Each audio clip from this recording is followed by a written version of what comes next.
In the ancient kingdom of Unri, where the great Iroko trees touched the clouds and the rivers sang stories of old, there lived a wealthy merchant named Emeka. His compound was the largest in the city, filled with ivory, gold, and precious stones from distant lands. Emeka was respected by all, feared by many, and envied by most. But behind the walls of his magnificent home lay a secret that would shake the very foundations of tradition. Emeka's wife, Aduni, was known throughout the land for her beauty and wisdom. She had been barren for 7 long years, and the village elders whispered that perhaps the gods were punishing her husband's pride. But one rainy season, when the thunder gods seemed to dance across the sky every night, Aduni felt life stirring within her womb. The village celebrated, prayers were offered, offerings were made. Finally, the great merchant would have an heir. But when the time came for birth, something happened that no one expected. The midwife's joyful cries suddenly turned to gasps of horror. Instead of one child, two had emerged, twin girls, born under the cursed moon of Ani. In the kingdom of Unri, twins were considered an abomination. The ancestors believed that when two souls shared one womb, one was human and the other was evil spirit sent to destroy the family line. According to ancient law, both twins must be taken to the evil forest and left for wild animals. The family would be cleansed and life would continue. But as the midwife held the two babies, something strange happened. The first twin, whom they would call Kemi, cried loudly and waved her tiny fists in the air.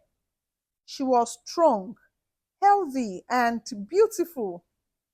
The second twin, Kehinde, was smaller, quieter, and had a peculiar birthmark on her left shoulder shaped like a crescent moon. The midwife's hands trembled as she looked at this mark. "This one," she whispered to Aduni, "this one carries the mark of the night goddess." Emeka burst into the room, expecting to see his son. When he saw two daughters, his face darkened. When he heard they were twins, his eyes filled with rage and shame. "Take them away," he commanded. "Both of them. Let the forest spirits claim what belongs to them."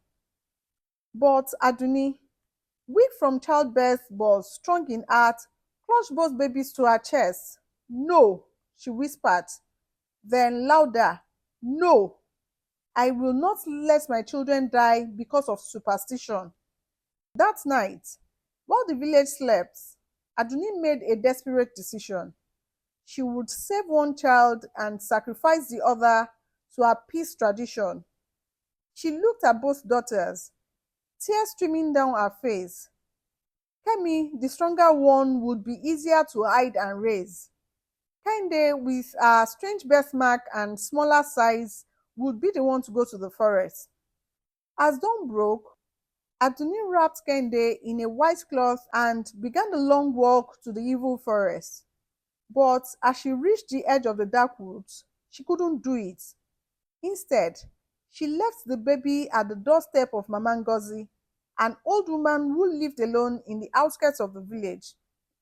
Mama Ngozi was known as a powerful medicine woman, someone who understood the old ways but wasn't afraid of them. Mama Ngozi found the baby at sunrise. She looked at the crescent moon birthmark and smiled. "Child of the night goddess," she whispered, "you are not cursed. You are chosen." Years passed. In Emeka's compound, Kemi grew into a beautiful but spoiled young woman. She had everything she wanted: fine clothes, jewelry, servants, and her father's complete adoration. She was educated by the best teachers and prepared to marry into royalty. But there was something cold in her eyes, something cruel in her smile. Meanwhile, in the small hut at the village edge, Kehinde grew up very differently. Mama Ngozi raised her with love but also with knowledge of the old ways. She taught her about herbs and healing, about reading the stars and understanding the language of animals. Most importantly, she taught her that being different wasn't a curse, it was a gift. But Kende's life wasn't easy. The village children called her Ajo, the cursed one. They threw stones at her when she walked to the stream. They whispered that she brought bad luck to anyone who looked at her. Kende learned to live in the shadows, to move quietly, to speak only when necessary. Why do they hate me, Mama? She would ask. Because they fear what they don't understand, my child. But one day they will understand. One day they will see that what they called a curse was actually a blessing in disguise. On Kende's 16th birthday, something extraordinary happened. She was gathering herbs in the forest when she heard a voice calling for help. Following the sound, she found a woman trapped under a fallen tree branch. The woman was unlike anyone Kehinde had ever seen. She wore clothes that seemed to shimmer like water, and her skin had an otherworldly glow. "Help me, child," the woman pleaded. Without hesitation, Kehinde used her strength to lift the branch, and as she did, the crescent moon birthmark on her shoulder began to glow with a soft silver light. The woman was free. "You have the mark," the woman said, touching Kehinde's shoulder gently. "I am Osayin, goddess of the forests. I have been watching you, child. Your kindness, your strength, your willingness to help despite how others treat you. These qualities make you special." Kehinde's eyes widened. "But I'm cursed. Everyone says so." Osayin laughed, a sound like wind chimes in a gentle breeze. "Cursed? Child, you are blessed. That mark on your shoulder, it means you have the power to see truth where others see lie, to bring healing where others bring harm. You are meant for greatness." "But I am nobody. I live in the shadows." "The greatest queens often rise from the darkest places," Osayin said. "But your time has not yet come. Be patient. Be ready. When the moment arrives, you will know." The goddess vanished, leaving behind only the scent of jasmine and the memory of her words. Meanwhile, in the royal palace, the king was growing old and worried. His only son, Prince Chike, was of age to marry, but he was refusing all the beautiful princesses presented to him. The prince was known for his wisdom and kindness, but also for his stubbornness. "I will not marry for politics or beauty alone," he declared to his father. "I want a wife who has character, who understands the people's suffering, who can rule with both strength and compassion." The king, desperate to see his son settled, announced a competition. All eligible young women in the kingdom would have 1 month to prove their worthiness. They would be tested on wisdom, kindness, leadership, and their ability to solve the kingdom's problems. The winner would become the prince's wife and future queen. The news spread like wildfire. Rich families began preparing their daughters. Emeka immediately began training Kemi, hiring the best tutors and buying the most expensive clothes. "This is your destiny, my daughter. You were born to be queen." But Kemi had grown selfish and cruel over the years. She looked down on the poor, was rude to servants, and believed that her beauty and wealth made her superior to everyone else. When Kehinde heard about the competition, She felt a stirring in her heart. But how could someone like her, poor, unwanted, cult cursed, compete with the richest daughters in the kingdom? That night, Mama Ngozi sat her down. Child, I have something to tell you. Something I should have told you long ago. What is it, Mama? You are not my biological granddaughter. You were left at my doorstep as a baby. But before you ask, know this: I chose to raise you. I chose to love you. And I believe the God chose me to prepare you for something great. Kehinde felt the world spinning. Who am I really? I don't know your birth family, but I know your destiny. That mark on your shoulder, it appeared the night you were born, during a lunar eclipse. The night goddess herself blessed you. You are meant to lead, to heal, to bring change to this kingdom. But I am nobody, Mama. I have no wealth, no education, no connections. Mama Ngozi smiled and reached into an old wooden chest. She pulled out a beautiful outfit, not expensive like what the rich girls would wear, but elegant in its simplicity. It was made from locally woven cloth in deep blues and silver, colors that matched Kehinde's birthmark.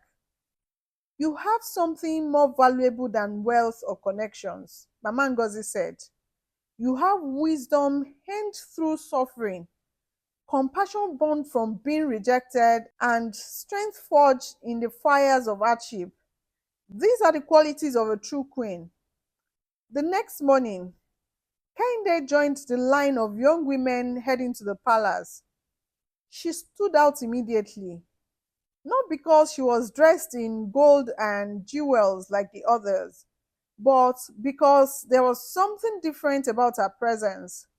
She walked with quiet confidence, her head held high despite the whispers and stares. The first test was wisdom.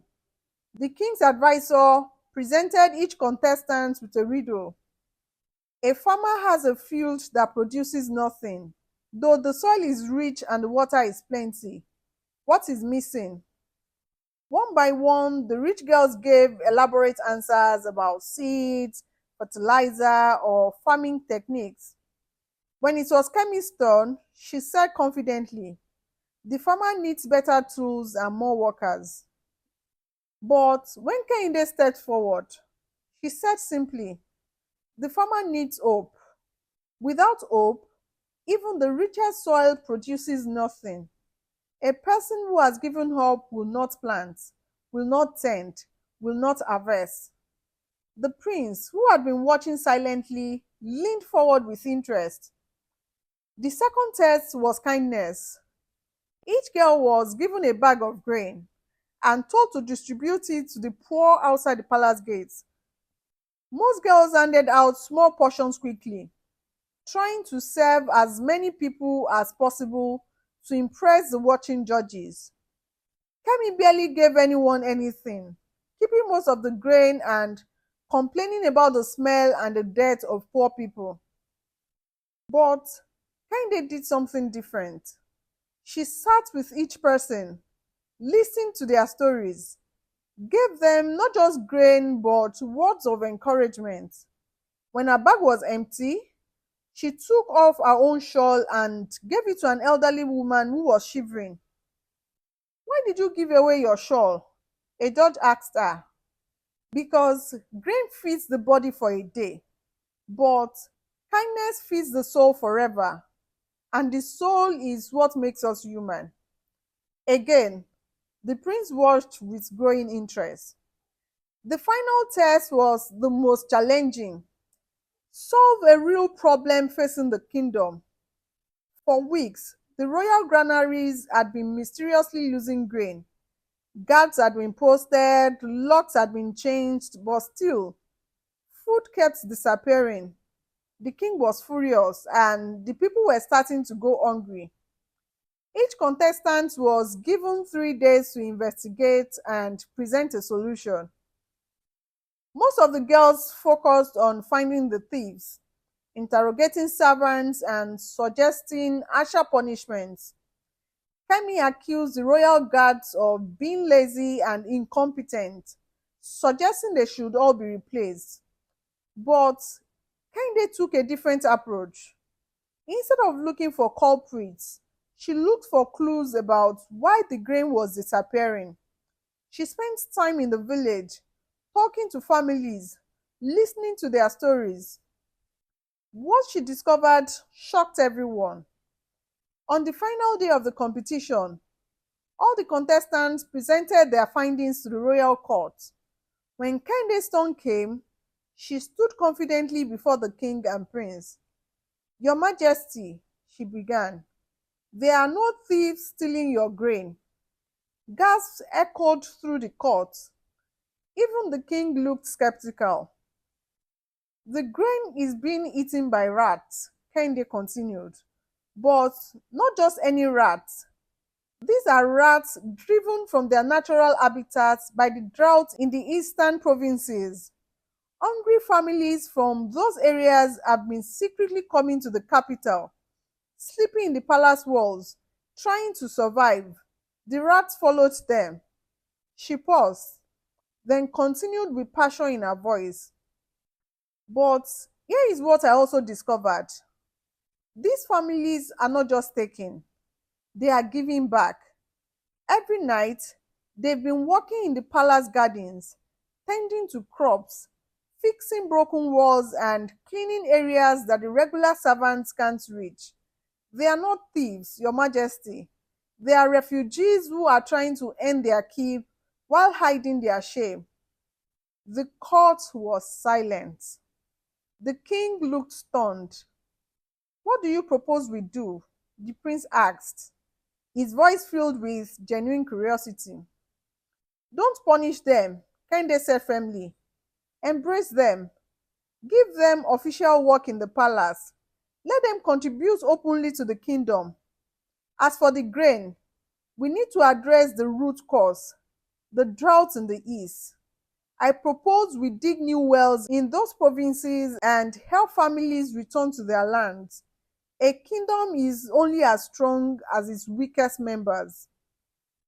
The king was quiet for a long moment. Then he began to smile. "Brilliant," he whispered. "Absolutely brilliant." The prince stood up and walked toward Kehinde. "What is your name?" he asked. "Kehinde, Your Highness." "Kehinde, you have shown wisdom beyond your years, kindness beyond measure, and leadership that could transform this kingdom. But I must ask, who are your family? Where do you come from?" Before Kehinde could answer, a voice called out from the back of the court, "She is my daughter." Everyone turned. Aduni was standing there, her face pale with shock and recognition. "What?" the king demanded. Aduni stepped forward, her hands trembling. "Your Majesty, this girl, she is one of my twin daughters. I gave her away when she was born because of the old traditions about twins." The court erupted in shocked whispers. The prince's eyes widened. "You abandoned your own child because of superstition?" the prince asked, his voice filled with disbelief and anger. "I was young, Your Majesty. I was afraid. I thought I was protecting my family." Kehinde stood silently, processing this revelation. The mother who had abandoned her was now claiming her, now that she had proven herself worthy. "And where is her twin sister?" the prince asked. Kemi, who had been standing among the contestants, stepped forward slowly. The resemblance between the sisters were unmistakable, though Kemi's beauty had a hardness that Kehinde's lacked. The prince looked from one sister to the other, then back to Kehinde. So the daughter who was kept and pampered failed every test, while the daughter who was abandoned and called cursed excelled in every way. He turned to address the entire court. This is not coincidence. This is justice. This is the God showing us that our old superstitions are not just wrong, they are harmful. We nearly lost a brilliant future queen because of fear and ignorance. The prince walked over to Kehinde and took her hand. Kehinde, daughter of wisdom, friend of the forgotten, solver of mysteries, will you marry me? Will you help me rule this kingdom with the same compassion and intelligence you have shown here? Kehinde looked into his eyes and saw not just a prince, but a man who valued her mind and heart over her appearance or wealth. Yes, she said softly. Yes, I will. The wedding was the most magnificent the kingdom had ever seen. But what made it truly special wasn't the gold or the decorations. It was the fact that Kehinde insisted that the refugee families be given places of honor at the celebration. She wanted everyone to know that under her rule, no one would be forgotten. As she sat beside her new husband, wearing a crown that caught the light of the setting sun, Kehinde looked out at the crowd and saw Mama Ngozi in the front row, tears of joy streaming down her face. She saw Aduni, who had spent months begging for her forgiveness, though she had already forgiven her. She even saw Kemi, who had finally learned humility and was working as a teacher in the village school. But most importantly, she saw the faces of ordinary people, farmers, merchants, mothers, children, all looking at her with hope. They saw in her someone who understood their struggles because she had lived them. That night, as Queen Kehinde stood on her balcony looking at the stars, she touched the crescent moon birthmark on her shoulder. It glowed softly, just as it had the day she met the forest goddess. Thank you, she whispered to the night sky. Thank you for showing me that being different isn't a curse. It's a calling. From that day forward, Queen Kehinde ruled with unmatched wisdom and compassion. She transformed the kingdom into a place where differences were celebrated, where the forgotten were remembered, and where everyone had a chance to shine.